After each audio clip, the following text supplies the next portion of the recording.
Well, it's May the 11th, and I'm just going to put a little video together on the progress of my boat extension. Unfortunately, I had done some videos over the winter time, but the recordings didn't turn out. I do have some pictures I will add to this video, but basically, I'm just going to talk you through the entire process that I did on extending my boat, and it's still not completed yet, but it's getting there. Anyways, I will talk you through it.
So each of these extensions, and the way I got it to fit on here is I actually had to mount the bottom and the transom first, just set them in place, and then custom fit the sides to the bottom. Just drop them down and then tack them in place with some epoxy to the bottom.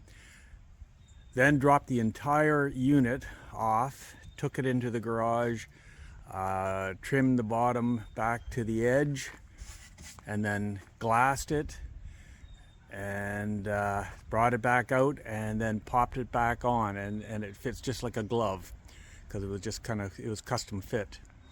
Anyways, I'm now working on doing some fairing work here. I want to gradually extend that up about 3 inches, so it's just a nice smooth taper.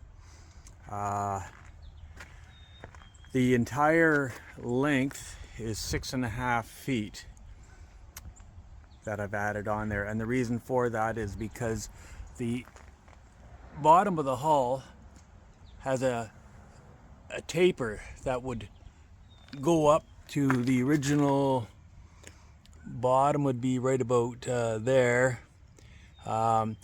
And then there was some planing tabs that were added on.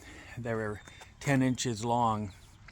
I'll show you those in a minute. I have them cut off in the garage. And the planing tabs were supposed to give it better performance while it was trying to plane, but I found that one thing, I couldn't plane this boat. I didn't have enough horsepower. But also they cause a bit of turbulence at the back. By putting this extension on, I'm hoping to eliminate that turbulence, at least lessen it, provide better lift, and overall better performance. That is the goal. So the volume that I added for flotation, you can see down here, and calculating that total volume is a bit of a guesstimate. I think it's pretty close to the correct volume. And the way I did that was, I'm using 76 inches in length from right about this point on right to the back. 76 inches will be the length of the volume added, and it's a triangular shape, or wedge shape. And right here it's 2.5 inches, and right to here is 1 3/4. So if I take this half of the volume and add it to this half, and it kind of makes it into like a nice rectangle, pretty close to a rectangle, and use those dimensions. All right, so that would be now so 2.5 plus 1 3/4 as a rectangle, and but only 11.4 inches wide. So that would be the end of my wedge. Hopefully you could follow that. So if I do the calculations on volume added, that works out to be 1.07 cubic feet of volume added. Now for buoyancy in fresh water, for every cubic foot you would get 62.4 pounds of lift. So those figures would give me a grand total of, well, for the bottom section, which would come right back to here, that would give me a lift of 66.77 pounds lift. Now I just drew along here the old water line. Okay, on the old tabs it was right about there, but I'm thinking that water line is going to change, and this is just a guesstimate. I'm thinking it's dropping about 1 inch, and I did the same calculations for the extended volume that's along here, and basically from the old tabs on. So that's a little extra volume. I calculated that to be about 17 pounds of lift. So that's a guesstimate, but it will add something. That would give me a grand total of 84 pounds of lift. Now I have to take into account the weight added.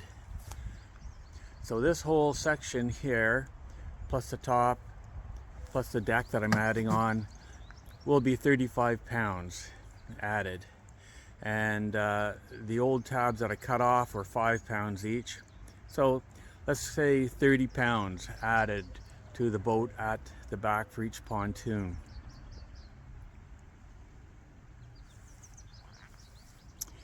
Now, 2/3 of the weight is going to be underwater. So really, that's not going to add any weight at all. So I'm estimating maybe 10 pounds of weight added at the back per pontoon. And again, I'm just ballparking this. So that means about 74 pounds of added lift, of added flotation per pontoon. Okay, times 2, 148 pounds of lift. That is my guess. These are the 2 pieces of decking that I'll be adding at the back to seal off the pontoons. So cats gliding on the bay, solar electric all the way, no fumes, no fuel, just pure delight.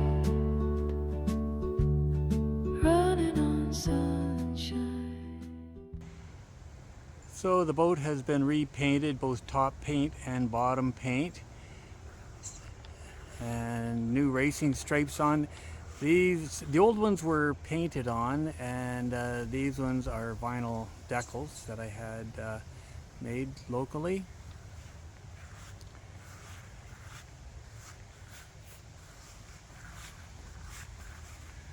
Right from here, right back to here is the extension. So that is that entire piece is like 6.5 feet long, and as I mentioned in earlier videos, it just I made it so that it would intersect with where the curve comes up on the old hull and extends that hull out in a proper curve out to the back to 20 feet long. Otherwise, if you just stick a 2-foot piece on the end, then you're going to have this curve coming up and then a straight piece, and that would cause turbulence. Anyways, it blended in very nicely. You could barely see where it blends in, and it's actually a 1/4 inch proud to the old boat, and right along here, so it came out pretty good. The bottom, not perfect. You can see there a little bit of a little dip in it, but I don't think that's going to affect the performance at all.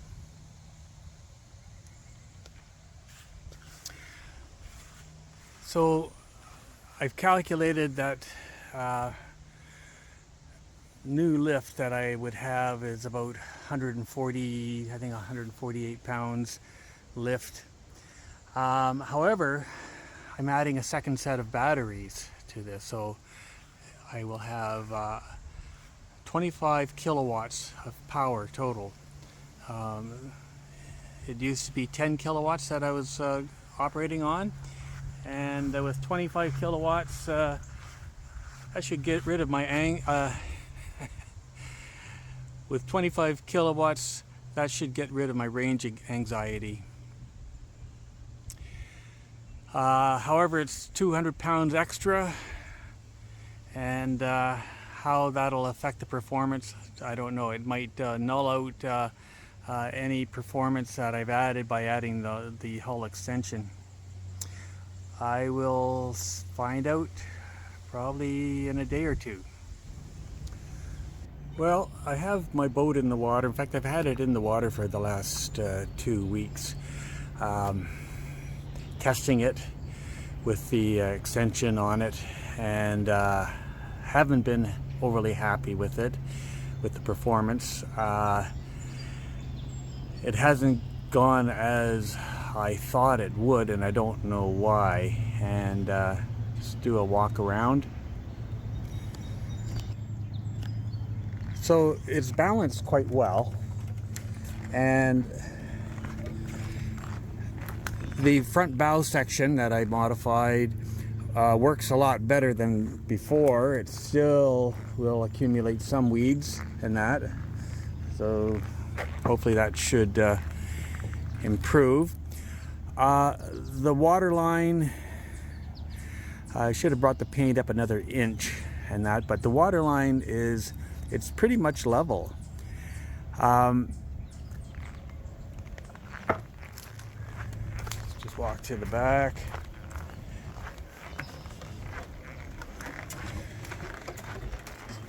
So you can see where I've modified the bow, gave it a little bit more curvature. That does help.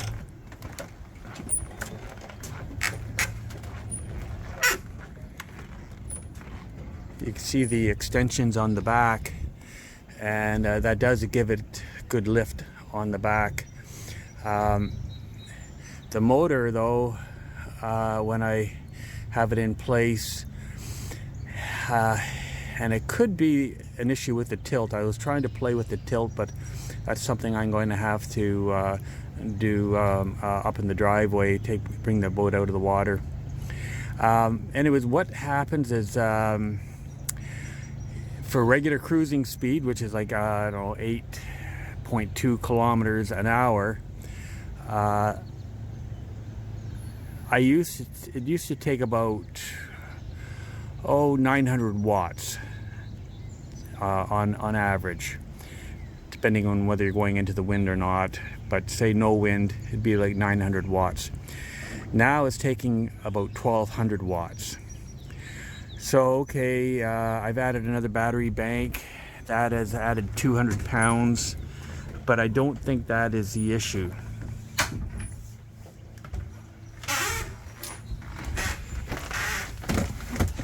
I put the one battery bank right in the very back. This is my new battery bank. And the old battery bank I have under this bunk. What I find is that as I'm traveling along, so what I'm finding as I'm traveling along is the same problem as I had last year, where say I'm going at 8 kilometers an hour and I'm sitting right here at the helm, and I walk to the front, and I could increase the speed by about 0.5 kilometer an hour just by walking to the front. So the balance of the boat is not quite right. And now, is that due to the tilt of the motor, not driving the bow down enough, or is it just weight distribution? And that's what I'm trying to figure out. I'm going to be taking the boat out of the water today and changing motor systems over to my Elco EP20, which is a more powerful motor, and put that on. And of course I'm going to have to rearrange the batteries to 48 volts and try that. I'm also going to swap the battery systems around, try and distribute them so I have a little bit more weight at the front than I do at the back, and see what difference that makes. Anyways, the experiment will continue. I'm to the point where I was so frustrated that I was just thinking, the heck with it, get rid of all the solar electric power system and just go with a 30 horsepower gas outboard. You never know. I don't know. I might change my mind, but we'll see how the Elco works. Well, I have the batteries rearranged. This is the old set of batteries. It's basically, it was originally rated at about 10 kilowatts. I'm guessing now it's like 9 kilowatts, just because it's 5 years old. So that's what I'm guessing at. But it's at the back of the boat. I'm starting out with the weight at the back, so it's 150 pounds. And then if I'm looking back here, there's my motor. That's the Elco motor, and it is 85 pounds, so a little heavier than the old Torqeedo, but the difference in battery weight is 50 pounds less with the old set. The new set I'm going to install up under the bench here, so that will be the next thing. But I'm first going to try it in the water and make sure that this is the right place for the balance.